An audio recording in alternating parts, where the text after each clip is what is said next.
ကျွန်တော်ဒီနေ့တိုက်တဲ့တမိုးအောင်တိုက်ခန်းလေးကို3900အောက်လေးနဲ့ထပ်မံပြီးတော့ရောင်းချပေးတော့ပါအောင်မယ်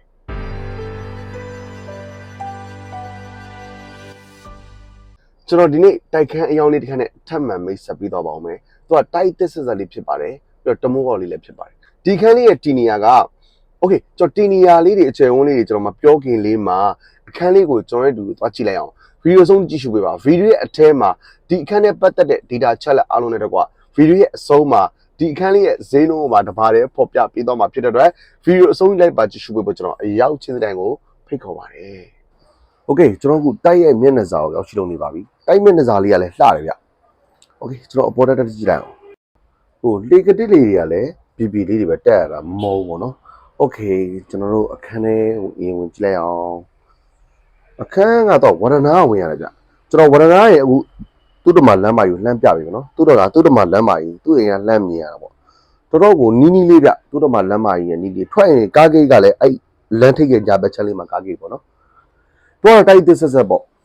conflict အပ်တဲ့အတိုင်းလေးပဲဘာမှတော့မပြင်ထားဘူးဒီတိုင်းပဲပေါ့နော် conflict ပြတဲ့အတိုင်းပဲအသက်ဆက်ဆက်ရမှာဖြစ်ပါတယ်ဆိုတော့မစိုးပါဘူးအခန်းနောက်ပြီးနောက်မှာတော့ဟိုပါပေါ့နော်မိဖို့ကုံလေးကိုတော့ချွေပြားကတ်ထားတယ်နောက်ပြီးဒီဘက်မှာဆိုရင်လည်းသူရေတန်းကြီးတွေပေါ့နော်အပေါ်ရေတန်းကြီးလည်းသူတင်ထားပြီးသွားပြီပြီးတော့ချွေပြားခင်းပေးထားတယ်ပေါ့နော်ဆိုတော့ပြီးတော့ဘူရိုင်းနာတက်ပေးထားတယ်အဲ့ဒါတော့ဟိုကန်ဖိုက်မှာမပါဘူးပေါ့သူပြန်ထည့်ပေးထားတဲ့အရာတွေပေါ့နော်ရှင်းနောက်ကလည်းမစိုးဘူးဗျ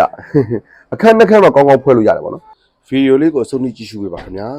โอเคအခန်းလေးကိုကြည့်ပြီးဆိုတော့တီနီယာတွေဈေးနှုန်းတွေပြောပါတော့မယ်တီနီယာတို့ဈေးနှုန်းတို့မပြောပေးခင်လေးမှာကျွန်တော်တို့ရဲ့ channel လေးနဲ့ကျွန်တော်တို့ရဲ့ page လေးကိုသဘောကျတယ်ဆိုရင် like and follow like and subscribe လုပ်သွားပေးဖို့လဲကျွန်တော်တီနီယာနဲ့မိသားရဲ့ခံလို့ပါတယ်အထူးပင်ကျေးဇူးတင်ပါတယ်ဒီခန်းလေးရဲ့တီနီယာကိုကျွန်တော်ပြောမယ်ဆိုရင်ဒီခန်းလေးရဲ့တီနီယာကမြောက်ကလာပ2ရက်ကွက်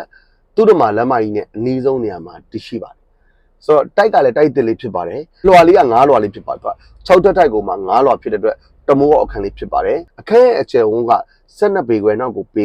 56ပေဖြစ်ပါတယ်သူက BCC တော့မကြသေးဘူးဒါပေမဲ့ BCC ကအားလုံးပေါ့နော်စစ်ဆေးရမယ့်ကိစ္စအားလုံးလာစစ်သွားပေးပြီးတော့လည်းကျွန်တော်သိရပါတယ်ဆိုတော့အထူးပင်ကျေးဇူးတင်ပါတယ်ပြီးတော့ဒီခန်းလေးကဟိုဈေးနီးကြောင်းနီးမှတ်တိုင်နီးပဲတကယ်ဟိုသူ့တမလမ်းမကြီးတော်တော်ကိုနီးနေတဲ့နေရာမှာတည်ရှိရဆိုတော့လည်းကျွန်တော်တွေ့ခဲ့ရပါတယ်အထူးပင်ကျေးဇူးတင်ပါတယ်ကျွန်တော်အစမှပြောခဲ့သလိုပေါ့3900အောက်လေးပေါ့နော်ဆိုတော့ဒီခန်းလေးရဲ့ဈေးနှုန်းက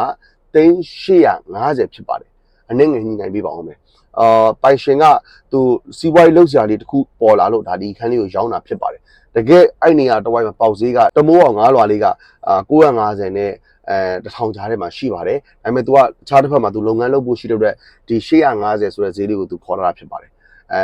ကျွန်တော်အရင်ဗီဒီယိုတွေရှေ့ရဗီဒီယိုတွေပြောသလိုပေါ့ကျွန်တော်အထူးပဲညှိနှိုင်းပြီးမယ်ဆိုတဲ့စကားလုံးတက်ကျွန်တော်စူးစမ်းပြီးညှိပေးပါမယ်